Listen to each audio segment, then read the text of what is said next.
What's going on, guys?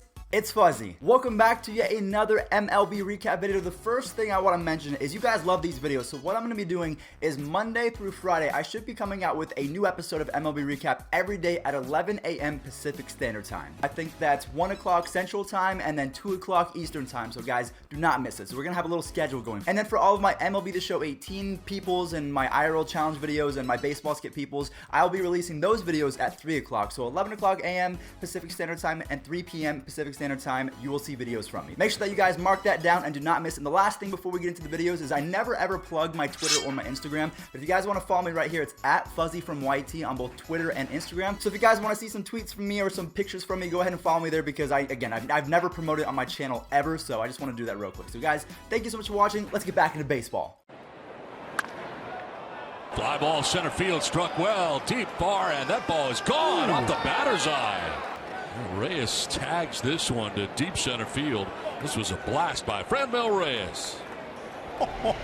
This ball nearly goes up above the batter's eye. Where's my phone at? I gotta stat cast this thing. I think that 477 feet. How did he hit that? He literally golfed that pitch down the bottom half of the zone and hit it to center field for almost a 480-foot home run. I mean, if we're rounding up, if this is math class, if this is chemistry and we're rounding up, that's a 480-foot home run. Could you imagine being that good at baseball with the fact that you can literally extend your arms fully? Because when you extend your arms, you don't generate as much power as if you keep your hands in tight. So the fact that he extends his arm and then hits a 477-foot home run, I tip my cap off to you. That's incredible.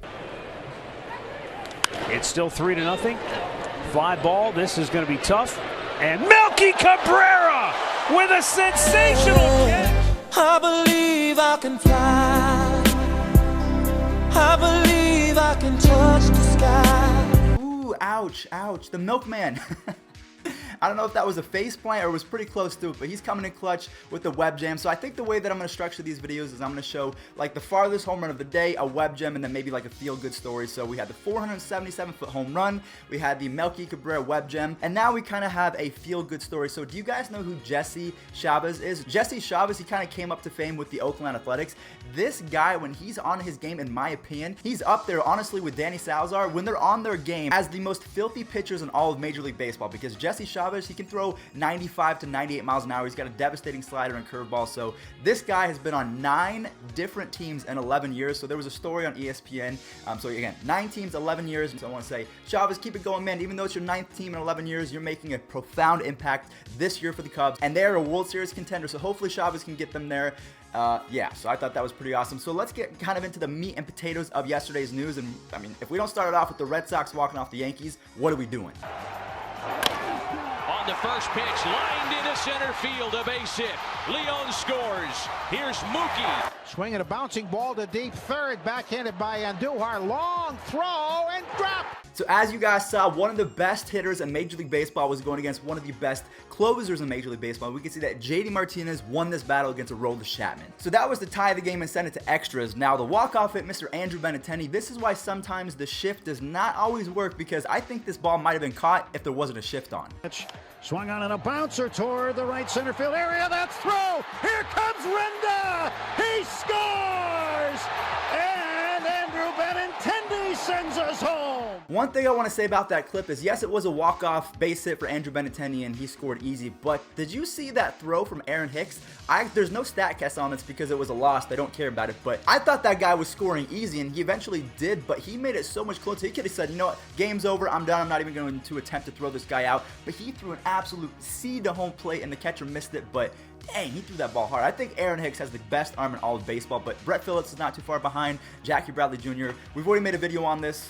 Let me know what you guys think. Who has the best arm in all of baseball? And now we have to talk about something that might trigger you Yankees fans. So after this sweep, the Red Sox just swept the New York Yankees. They are now 9.5 games back of first place in the AL East. But the one silver lining in this is the Yankees have had a terrific season. I think everything kind of snowballed after Aaron Judge went downhill because he got hit in the wrist. Throw a pitch, man. You're a Major League Baseball pitcher. Just throw a strike, man.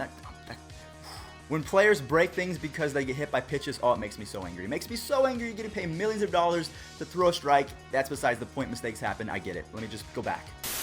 Again, before I got sidetracked, the Yankees, the one silver lining that they have is they are 2.5 games up on the wild card. So it's the Yankees and it's the Athletics, so they're 2.5 games up. So don't worry, Yankees fans, you're still probably going to make the playoffs. The only downside is you're going to have to face the Athletics. And the Athletics, they're playing out of their mind right now. But before we get back into the Athletics, because I'm going to talk about them later on in the video, I just want to say the Red Sox are on pace for 105 wins. And I can't believe I'm saying this, but the most wins that the Red Sox have ever won was 99. The Red Sox, in their entire history, have never won 100 games. And the last time that they won 99 was back in 1978. So it's been quite some time since the Red Sox had an amazing season like this. And they're on pace for 105 wins.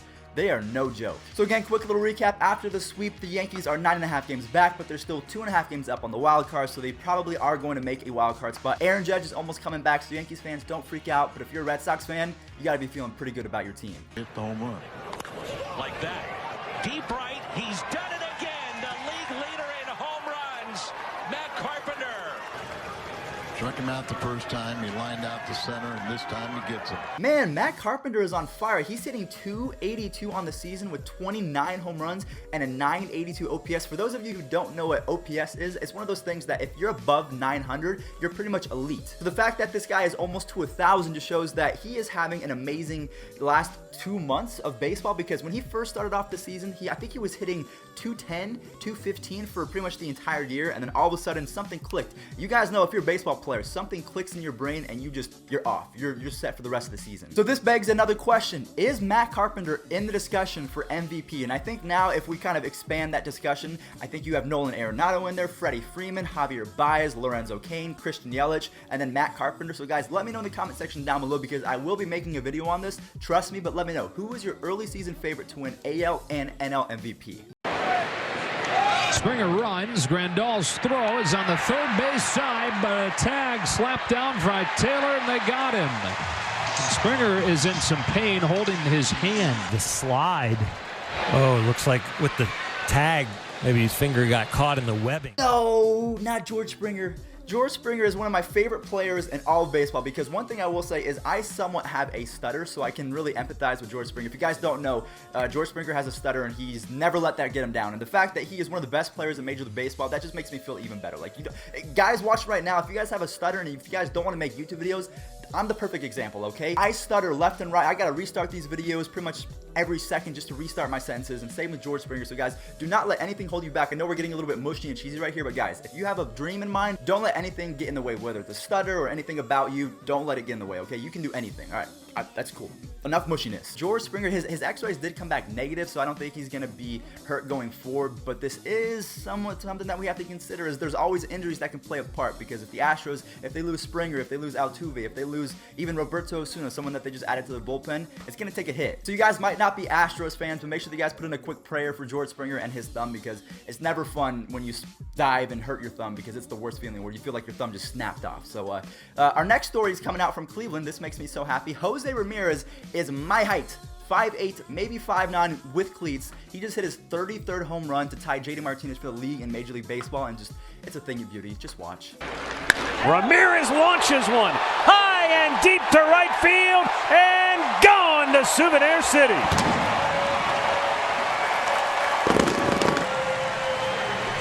What a start to a Sunday afternoon in downtown Cleveland.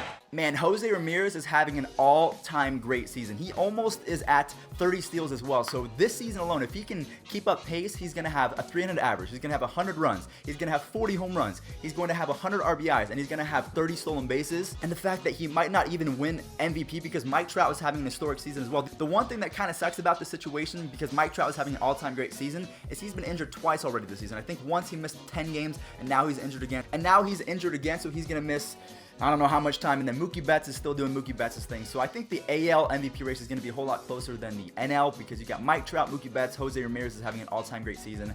Who do you guys think? Again, NL, AL MVPs, my early favorites are Mike Trout. I mean, it makes me so sad to say that, because I think Jose's having an amazing year, and so is Mookie Betts. But in the AL, I have Mike Trout. In the NL, I have Javier Baez. Lariano, that one is drilled.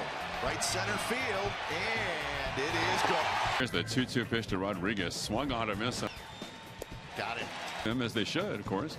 Breaking ball in the dirt. Breaking ball lifted down the left field line, heading toward the wall. Insurance from Matt Chapman. I told you guys I would not forget about the Oakland Athletics. They won their 6th straight game. The craziest thing about their last 32 innings is they have not allowed a single earned run in those same 32 innings. They've allowed unearned runs, which means that if you get an error and then that run scored, it's an unearned run. But an earned run, 32 innings, 3.5 games, my gosh, the Athletics are playing out of their mind right now. And then factor in they have one of the most powerful offenses in all of baseball. They got Chris Davis, Matt Olson, even Matt Chapman has 15 home runs, and that's kind of underperforming for him. So the Oakland Athletics, man, they are not to be messed with. And then our last story is coming out from Philadelphia because Asdrubal Cabrera, again, he used to play for the Indians, so I was like keeping up with former Indians.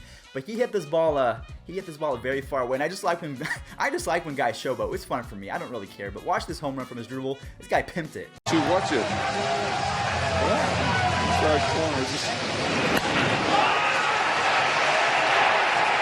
Put the hips out of the way and It's a long run. I'm going to go ahead and wrap it up there. If I missed anything throughout this video, please let me know down below. Again, guys, follow my Instagram, follow my Twitter, follow my Twitch. It's all the same, @FuzzyFromYT. I can't believe I made everything the same, @FuzzyFromYT on Twitter, Instagram, Twitch. Go follow me there, everything like that. I am now a Twitch affiliate as well, so if you guys want to come support me over there, that would be a blast. So remember, guys, 3 o'clock, I will be coming out with a second video. So 11 a.m. Pacific Standard Time, and then 3 p.m. Pacific Standard Time. That's going to be my weekly schedule. So, guys, if you enjoyed the video, go ahead and slap a like on this one. If you want to see more baseball content, anything related to baseball, go ahead and hit that sub. I promise you guys I will not disappoint you, and I'm going to wrap it up there. Thank you guys so much for stopping by. Peace out.